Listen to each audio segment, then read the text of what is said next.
Hello बच्चों, let's read the question. Two spherical bodies of mass m and 5m are radii r and 2r are released in free space with initial separation between their centers equal 12 r.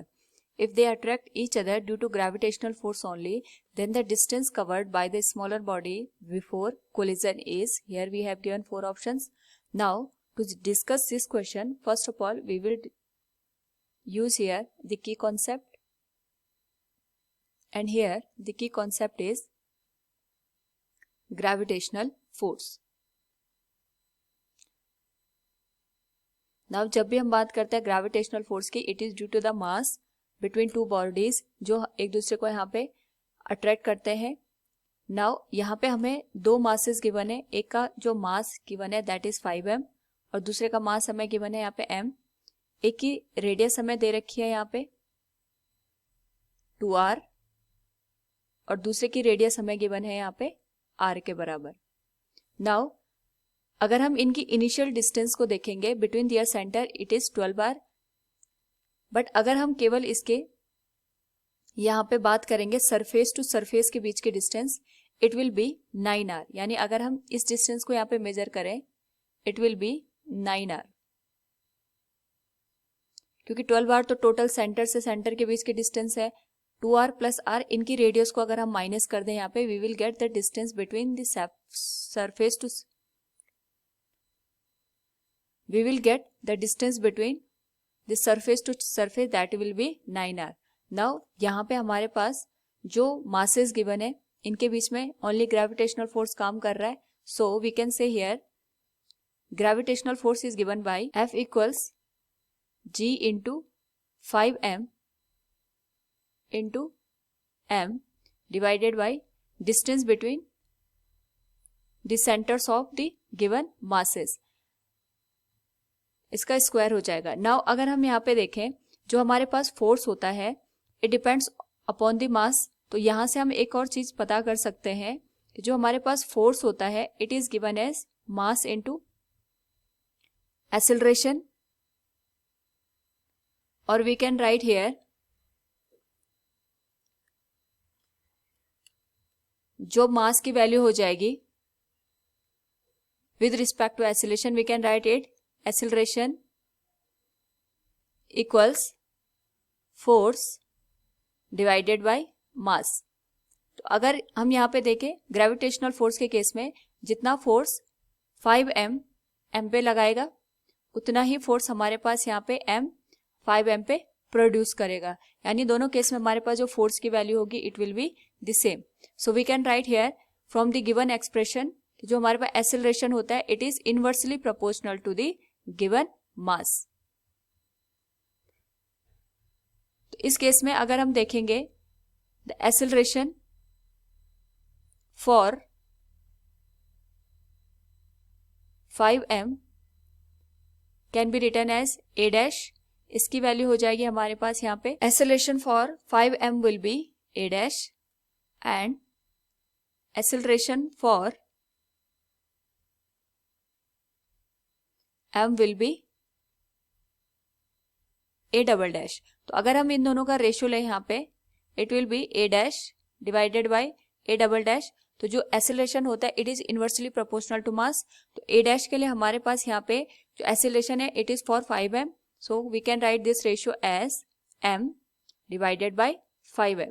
जो ratio होगा वो inverse में हमारे पास यहाँ पे मास के respect में आ जाएगा. We can write it a dash divided by a double dash equals 1/5. It will be equation number first. Now यहाँ पे हमारे पास ग्रेविटेशनल फोर्स की वजह से दोनों जो मासेस हैं ये एक दूसरे की साइड ट्रेवल करेंगे. तो सपोज यहाँ पे ट्रेवल करते हुए किसी पर्टिकुलर टाइम पे वो यहाँ पे मीट करते हैं, तो मीटिंग का जो टाइम होगा दोनों के लिए सेम होगा. We can consider this distance x and this distance as y. यानी जो हमारे पास 5m का मास है ये x डिस्टेंस कवर कर रहा है और जो m मास है it is covering a distance of y.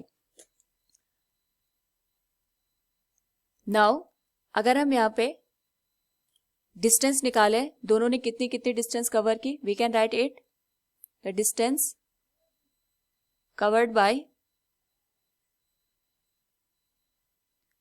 5m will be x और इसके लिए जो इनिशियल वेलोसिटी होगी दोनों के केस में, we can take it 0. So using second equation of motion हमारे पास जो वैल्यू होगी it will be x equals u तो हमारे पास 0 हो जाएगा, t plus half a dash t square. तो we can write it x equals 1/2 a dash t square. Equation number second. Now अगर हम बात करें यहाँ पे the distance covered by m, it will be y. इसके लिए भी हम यहाँ पे जो इनिशियल वेलोसिटी होगी इट विल बी 0. अगेन इसके लिए अगर हम यहाँ पे second equation of motion apply करें it will be y equals 0 into t plus 1/2 a into t square. It will become y equals 1/2 a t square. Equation number third. तो अगर हम यहाँ पे इक्वेशन सेकेंड और थर्ड का ratio ले लें, equation 2 will divided by equation third, it will become x by y equals 1/2 a dash t square divided by 1/2 a into t square. So the ratio will be x by y, 1/2 से 1/2 cancel हो जाएगा, t square will cancel with t square और a dash divided by a हमारे पास यहाँ पे remaining रह जाएगा. So from equation first अगर हम देखें यहाँ पे हमारे पास जो a dash divided by a का ratio it is 1/5. So we can write it. जो x बाई y का रेशियो होगा it will be a dash by a equals 1/5. यानी हम यहाँ से लिख सकते हैं जो y की वैल्यू होगी it will be 5 time of x. It will B equation number fourth. Now हमें पता है यहाँ पे जो हमारे पास जो टोटल डिस्टेंस कवर कर रहे हैं दोनों के दोनों masses it is x plus y, और x प्लस वाई की जो टोटल वैल्यू है it is given by 9r.